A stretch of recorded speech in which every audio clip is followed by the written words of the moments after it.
חברים וכיף שהצטרפתם אליי. הכנתי לכם הדרכה שתעשה לכם סדר אחת ולתמיד בשאלה ייעוץ משכנתאות או מי בכלל צריך יועץ. אני שומעת את השאלה למה כדאי לקחת יועץ ולמה זה עדיף על פני יועץ בבנק. אז כדי שלא יהיו יותר התלבטויות, הכנתי לכם הדרכה סופר פרקטית ואחריה אני מבטיחה שלא יהיו לכם יותר שום התלבטויות. אז רגע לפני שנתחיל, בואו נכיר. נעים מאוד. שמי מעיין אוחנה מלמד. אני יועצת משכנתאות ופיננסית. ביום יום אני חוסכת ללקוחות שלי לא מעט זמן, כסף וביורוקרטיה. בעבר הייתי יועצת השקעות ומימון, ובנוסף גם הייתי אנליסטית במספר גופים פיננסיים. היום אני מתעסקת אך ורק בייעוץ משכנתאות ופיננסים. ובואו נכיר בבקשה גם את הלקוחות שלי ואיך אני עוזרת להם בתהליך ייעוץ המשכנתה וגם מה יוצא להם מזה. אז תכירו בבקשה את רון ונטלי כהן. הם זוג באמצע שנות ה-20 לחייהם. הם נשואים פלוס אחד ועוד אחד בדרך. שניהם עובדים בהייטק, מרוויחים שכר יפה מאוד והם קונים דירה ראשונה מקבלן בשווי של 2 מיליון שקלים. בנוסף, עד שהדירה תהיה מוכנה, הם משלמים גם בערך 6,000 שקלים שכירות והם מתגוררים היום באשדוד. אז המאפיינים הכלליים של המשפחה, כמו שראינו המשפחה מרוויחה יפה, ההכנסה למשק הבית נאה, הם לא מעוניינים בטעויות, אין להם זמן לבזבז. מדובר כאן בזוג הייטקיסטים, שעת העבודה שלהם היא מאוד מאוד יקרה, ואנחנו מתמודדים כאן בנוסף, כמו שציינתי מקודם, עם תשלומי שכירות, במקביל לתשלומי המשכנתה, ואתגר נוסף שצפוי כאן, הוא שצפויה למעשה חופשת לידה, שלאחריה בעצם אחרי החופשת לידה בתשלום של 3 חודשים, אז צפויה תקופה נוספת, שאחריה בעצם אין איזושהי הכנסה, למשך הפרק זמן שהאישה תרצה לקחת כחופשת לידה, על חשבונה כמובן. אז מה שביצענו כאן בעצם במסגרת תהליך הייעוץ, זה ביצענו פגישת ייעוץ מקדימה, שניתחנו למעשה את כל הנושא הפיננסי, כמה הון עצמי יש להם, מה יכולת ההחזר שלהם, איזה אתגרים אנחנו מתמודדים. הזוג בעצם מבקש 75% מימון, בדקנו היטב שיש סכום מספק לכל ההוצאות הנלוות, בכמה ההוצאות האלה מוערכות, דירה ראשונה שקונים מקבלן, בכלל דירה שקונים מקבלן, אז יש כאן הוצאות אחרות, אם זה שינויים שעושים במפרט, או לא מסיימים את זה רק בעלות לקבלן, יש תשומות שצריך לקחת בחשבון אולי, ועוד מגוון הוצאות נוספות. בדקנו שיש כאן כסף להכל, בדקנו עוד שיש סכום נוסף שישאר להם נזיל לכל מקרה, לכל צרה, שאולי הם יצטרכו סכום נוסף, ולכן הגדרנו את הסכום הזה שלא נוגעים בו, ולכן זה בעצם עזר לנו כשהם התלבטו בין מספר נכסים, אז בהתאם לתקציב שהגדרנו, הם רכשו נכס ב2 מיליון ולא מעבר לזה. היתר בעצם הוקצה בין שמירת סכום נוסף כרזרבה, סכום נוסף לכלל ההוצאות, כמו שציינתי מקודם, והגדרנו גם איזה סכום בעצם הם רוצים להוציא מדי חודש למשכנתה. כשלקחנו בחשבון שבעצם תהיה כאן חופשת לידה, יהיה כאן קיטון בחיסכון, זה זוג בעצם צעיר שהצליח לחסוך סכומים יפים מדי חודש, והסכום הזה צפוי לקטון, ולקחנו את כל זאת בחשבון.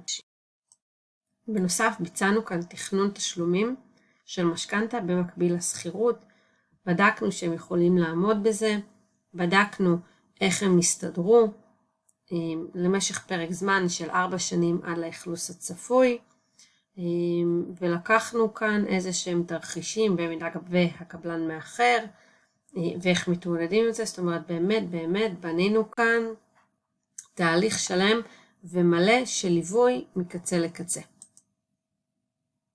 אז בסיכום הייעוץ מה השגנו? הרכישת דירה הותאמה כאן בצורה מאוד מאוד מדויקת, בתקציב מדויק. הם נמצאים כמו שציינתי באחוז מימון גבוה, וכל שקל שיצטרכו הוא קריטי. אז התכנון מראש הוא משהו מאוד מאוד נדרש במקרה הזה. בנוסף, הם השיגו חיסכון משמעותי בזמן, בכסף, כמובן בביוקרטיה. התמהיל שהורכב כאן הוא תמהיל שמתאים לתא המשפחתי הספציפי שלהם, כולל חופשת לידה עתידית, כולל בעצם תשלומי משכנתא במקביל לתשלומי שכירות. ובנוסף, התמהיל לא רק שהוא מותאם להם, אלא הוא תמהיל שחסכוני עבורם, שזה דגש מאוד מאוד חשוב כשאנחנו מסתכלים על תכנון ההוצאות העתידיות. בנוסף, ביצענו כאן תכנון הוצאות לאחר רכישה, מקורות המימון שלהם.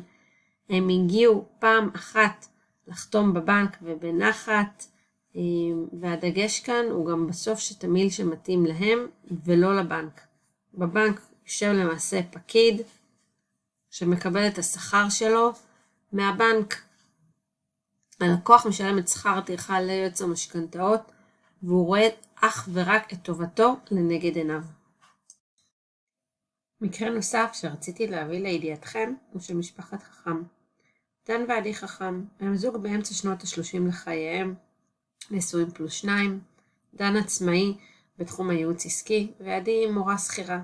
שניהם יחד מרוויחים 25,000 שקלים, הם גם שוכרים דירה בת 4 חדרים, והם מעוניינים לרכוש דירה באשקלון בשווי 2 מיליון שקלים. שימו לב כמה מאפיינים דומים בסטאדי קייס הקודם שלנו, אבל תכף נלמד על כל ההבדלים ביניהם. אז המשפחה היא גם מבוססת יחסית, הם רוכשים דירה ראשונה, לא מעוניינים בטעויות. המשפחה כאן מתאפיינת בפיזור, הם לא מסתדרים עם ביוקרטיה, הם הגישו לבנק בקשה לאישור עקרוני באופן עצמאי והתחילו לחפש דירה. זאת אומרת שהם התקשרו לבנק, אמרו להם שהם מרוויחים סכום מסוים, כששואלו אותם בטלפון כמה אתם מרוויחים, הם אמרו כמובן סכום גבוה יותר, תכף נראה איך זה קורה, ועל סמך זה הם התחילו לחפש דירה. מה שקורה בעצם באישור עקרוני טלפוני, זה שבעצם אף אחד לא עובר על הניירת, אפשר גם להצהיר שמרוויחים 1,000,000 שקל ויתנו את האישור. אבל בסופו של דבר הכל בעצם כפוף לזה שתמציאו מסמכים שתומכים בטענות שלכם. וכל עוד זה לא קורה, אז יש כאן פער ובעייתיות, תכף אנחנו נלמד את זה לעומק. אז מה עשינו כאן במסגרת תהליך הייעוץ? את עדי ודן פגשתי בעצם אחרי שהם קיבלו אישור עקרוני בבנק. גם כאן ביצענו ניתוח ואפיון פיננסי. אחרי אותו ניתוח הם החליטו שלא לרכוש דירה ב2 מיליון שקלים, אלא בסכום נמוך יותר. הסכום הזה בעצם מתאים לתקציב המשפחתי האישי שלהם. בסופו של דבר, אני אקצר את כל הסיפור, הם החליטו לרכוש דירה בפינוי בינוי, יזכירו אותה, והם המשיכו לשכור דירה בעצמם. בעצם גילינו שעבורם זה יהיה יותר כלכלי, ביצענו כאן איזשהו ניתוח, וגילינו שההון העצמי לא יספיק להם ל2 מיליון שקלים, הם מאוד מאוד על הקצה, גם הם לוקחים 75% מימון, אין להם כסף ליתרת ההוצאות, וזה לחנוק את עצמם למעשה במשכנתא, דבר שהוא לא היה רצוי, לא במקרה הזה ולא באף מקרה אחר להיחנק במשכנתא, ובסופו של דבר להתגלגל למעין המון בלונים והלוואות מתגלגלות, ובסופו של דבר אמרתי להם שסכום של 2 מיליון שקלים רכישת דירה הוא גדול עליהם. הם בסופו של דבר החליטו להקשיב לעצה, הבנו תוך כדי התהליך שזה באמת גדול עליהם, והם רכשו דירה שהיא מותאמת באופן אישי לתקציב שלהם. נכון, זה לא החלום שלהם, זה לא מה שהם תכננו, הם לא רצו להמשיך לשכור ולהשכיר, אבל צריך לזכור שהם יכלו להיכנס גם לעסקה שהיא לא בטוח הייתה מתאימה למידות שלהם, ולהיכנס לעסקה כזאת, או לשלם את ההפרת חוזה, ולשלם את הפיצוי המוסכם, זה דבר שהוא בעייתי מאוד, ההפסד הכלכלי כאן הוא הרבה יותר גבוה, ולכן כדי להיות בצד בטוח יותר, הם העדיפו לרכוש דירה עם פוטנציאל השבחה גבוה, שבעתיד הם בעצם יוכלו למכור את הדירה, לעשות שם אולי איזשהו רווח הון כזה או אחר, ובסופו של דבר לעבור לגור בדירה מבלי שהם יזכרו ויזכירו אחד מול השני, אלא שהם יגורו בדירה, מבלי שתהיה שכירות גב אל גב, שזאת המטרה שלהם. אבל עוד פעם, הייתה פה הפנמה של התהליך, שזה לא יקרה היום, לא יקרה בעוד שנה או שנתיים, אלא רק לאחר איזשהו גלגל שיתקבל כאן, איזשהו הון עצמי שיגדל, אבל הם הבינו שהעסקה הזאת תוכל לקדם אותם בעוד כמה שנים, וזה בהחלט משהו שהתבצע תוך כדי התהליך. הם שינו לגמרי את מה שהם רצו, עוד פעם מתוך הבנה שאם הם הולכים על עסקה של 2 מיליון שקלים על הדירה שהם חשבו לרכוש, הם כנראה ייכנסו לאיזשהו מערבולת כלכלית כזאת או אחרת, ולכן זה היה עדיף לחכות כמה שנים עם התוכניות והחלומות, והעסקה הזאת כן הייתה יותר מתאימה למידות שלהם. אז לסיכום, מה השגנו כאן? גם במקרה הזה מוצע כאן רכישת דירה שמתאימה לתקציב מדויק. הקטנת המשכנתה בוצעה בעצם בהתאם ליכולות המשפחתיות.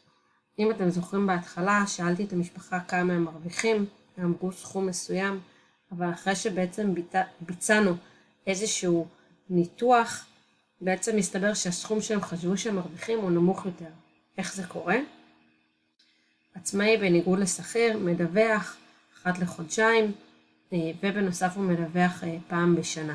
ההכנסה שלו היא בעצם ההכנסה החייבת. מההכנסה הזאת יורדים ומנוקים כל מיני הוצאות נוספות שהעצמאי רשאי לנקות אותם.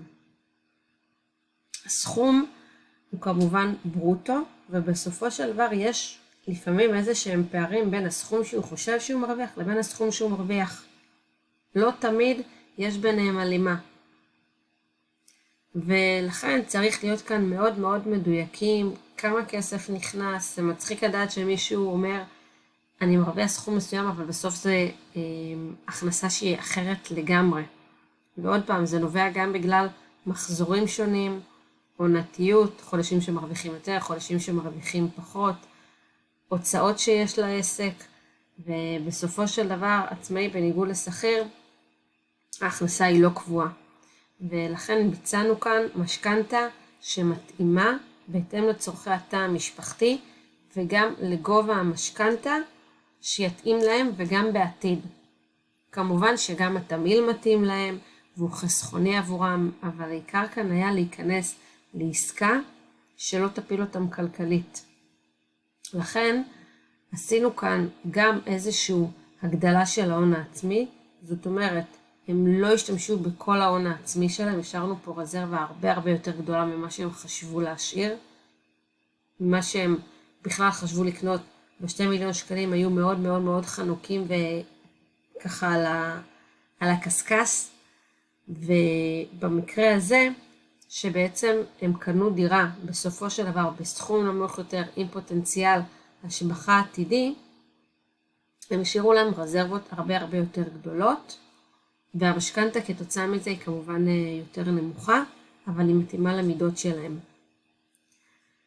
כרגיל היה כאן חיסכון משמעותי בזמן, כסף וביוקרטיה, השימוש הנמוך יותר בהון העצמי, חלק נשמר גם לחיסכון עתידי, יצירת ביטחון שהיא חשובה במיוחד עבור עצמאים, קל וחומר גם לשכירים, אבל במיוחד לעצמאים. חשוב למעשה שגם עצמאים וגם שכירים תהיה להם כרית ביטחון, קרן חיסכון, קרן חירום, איך שלא תקראו לזה, שנוכל להשתמש בה בעיתות חירום. זה מאוד חשוב לעצמאי שאין לו הכנסה קבועה, אבל גם לשכירים, ולכן נתנו פה דגש מאוד משמעותי על כרית ביטחון גדולה. גם הם הגיעו רק פעם אחת לחתימה בנחת בבנק, כל הביוקרטיה, כל איסוף הניירת, כמובן שאני התעסקתי עם זה. הם לא צריכים להתעסק עם זה, אבל זה באמת הבונוס שמגיעים איתו דרך יועץ משכנתה, שבעצם הוא עושה עבורכם את כל הטרחה, חוסך לכם את הזמן, את העיסוק, את ניהול המשא ומתן, תמהיל שמתאים עבורכם. וכאן הדגש הכי חשוב זה התאמה לעסקה וליכולות. תשימו לב כמה הם דומים שני המקרים, אבל יש ביניהם פער מאוד מאוד מאוד משמעותי, מאוד קריטי, ועל הנייר הם נראים אולי אותו דבר, אבל הם ממש ממש לא אותו דבר, הדוגמאות האלו. אז מי צריך יועץ משכנתאות בסופו של דבר? כולם צריכים יועץ משכנתאות. אתם רק תרוויחו מזה. אין לי בזה בכלל ספק. יועץ משכנתאות, רואה משכנתאות, מתעסק עם ריביות, תמהילים, זה העיסוק שלו כל יום, כל היום. בדיוק כמו שאתם מאוד מאוד טובים בעבודה שלכם, במה שאתם עושים, אז יועץ משכנתא פשוט מתעסק עם משכנתאות כל יום, כל היום. ולכן התוצאות הרבה הרבה הרבה יותר טובות. יש מי שדואג לכם, שמייצג אתכם, שדואג לאינטרסים שלכם, הלקוחות. אנחנו מקבלים מכם את השכר טרחה שלנו, ולא מול הבנק. לכן המחויבות היא קודם כל ללקוח, ואך ורק אליו. בדיוק כמו שלא הייתם ניגשים לבית משפט בלי ייצוג של עורך דין. הרי אף אחד לא מגיע לייצג את עצמו. אז לא ניגשים לבנק בלי שיועץ משכנתאות מייצג אתכם. חד משמעית. אז נעים מאוד שוב. שמי מעיין אוחנה מלמד. אני יועצת משכנתאות ויועצת פיננסית. אני הגעתי לייעוץ משכנתאות מתוך כאב אישי ועמוק. כשאני הגעתי לקחת את המשכנתא האישית שלי, גיליתי בבנקים פקידים מאוד מאוד נחמדים, אבל בעיקר נאמנים מאוד לבנק. גיליתי שכל שינוי במסלול מתורגם לשינוי של ריביות, ולא הצלחתי להבין איך זה יכול להיות, ומה ההשפעה של זה, ומה ההשפעה לטווח הארוך, ואולי בכלל אני עושה טעות. גיליתי שאם אני, שמכירה מספרים, מצליחה להתבלבל, ולא מצליחה להבין בעצם מה ההצעה שמציעים לי ומה יותר עדיף, קל וחומר, האדם שלא מכיר את המושגים, שמאוד מתבלבל בקלות, יכול לעשות טעות שהיא מאוד מאוד קריטית, ועשויה להיות עם השלכות פיננסיות מאוד מאוד כבדות. ולכן החלטתי להיות יועצת משכנתאות, להנגיש את המשכנתאות לכמה שיותר אנשים, לעשות להם את החיים הרבה הרבה יותר פשוטים, לחסוך לא מעט כסף, ובעיקר להעניק לכם את הביטחון שאתם עושים את הדבר הנכון, וללוות אתכם בעסקה הפיננסית הגבוהה ביותר שתעשו. כי צריך להבין, בסופו של דבר משכנתא היא עסקה. היא עסקה לא פחות קטנה, לפעמים אפילו יותר גדולה, ברכישת הדירה עצמה. על כל שקל שלוקחים יכולים להחזיר 1.50 שקל, 2, 2.5, תלוי איזה משכנתא לקחתם ואצל מי לקחתם. וככל שנעשה פחות טעויות במשכנתא, הרווח העתידי שלנו, הרווחה הכלכלית שלנו תהיה הרבה הרבה יותר גבוהה. אז אתם כמובן מזמנים לפנות אליי לשיחה אישית, לייעוץ שבמסגרתו אתם תקבלו תהליך ייעוץ משכנתאות מלא. התהליך בעצם כולל פגישת ניתוח פיננסי, אפיון פיננסי, גיבוש תקציב לרכישת הדירה, במידה ונפגשנו כמובן לפני רכישת הדירה. בנוסף, כל העלויות הנלוות לעסקה, אנחנו לוקחים אותם בחשבון ומגבשים את זה למסגרת תקציבית. אנחנו ממשיכים אחרי זה לאישור עקרוני בבנקים. אחרי שמקבלים אישור עקרוני בבנק, אתם יכולים לגשת לעסקה בידיעה שבעצם מישהו עבר על המסמכים שלכם, בדק, הסתכל, ראה אותם בעין, כשהאישור העקרוני לא ניתן לסמך שיחה טלפונית, ובעצם שאף אחד לא בדק את המסמכים ואתם עלולים להיות חשופים אולי לביטול העסקה. אולי, בסדר? זה מקרה מאוד מאוד קיצוני, ביטול עסקה, אבל אישור עקרוני הוא לא אומר כלום אם לא הצגתם מסמכים שתומכים בעצם בהכנסות שלכם. בנוסף, אנחנו נגבש אסטרטגיה לתיק, בניית תמהיל מדויק שמדויק ומתאים לכם, הלקוחות באופן אישי. לא יכול להיות שתמהיל שמתאים למשה, מתאים גם לדוד, ומתאים גם לשמשון ולרינה ולדינה ולכל כך הרבה לקוחות. זה פשוט לא יכול להיות. ולכן התמהיל צריך להיות מותאם לכל אחד באופן אישי. בסיום בניית התמהיל, ניגשת לביצוע מכרז ריביות אגרסיבי. אתם תקבלו את הריביות הטובות ביותר שנכונות לכן. בסופו של דבר תבצעו כמה מטלות שהבנק יטיל עליכם כדי לקבל את המשכנתה, ואתם תגיעו פעם אחת לחתום בבנק בנחת. התהליך יהיה כל כך פשוט שאתם לא תבינו איך לא עשיתם את זה קודם. אז אני מזמינה אתכם ליצור איתי קשר בפרטים שרשומים כאן, ממש על המסך. אתם יכולים לשלוח לי הודעה, וואטסאפ, להתקשר אליי, מה שנוח לכם. העיקר שתיקחו משכנתה והעיקר שתעשו את זה בצורה הכי חכמה ונכונה.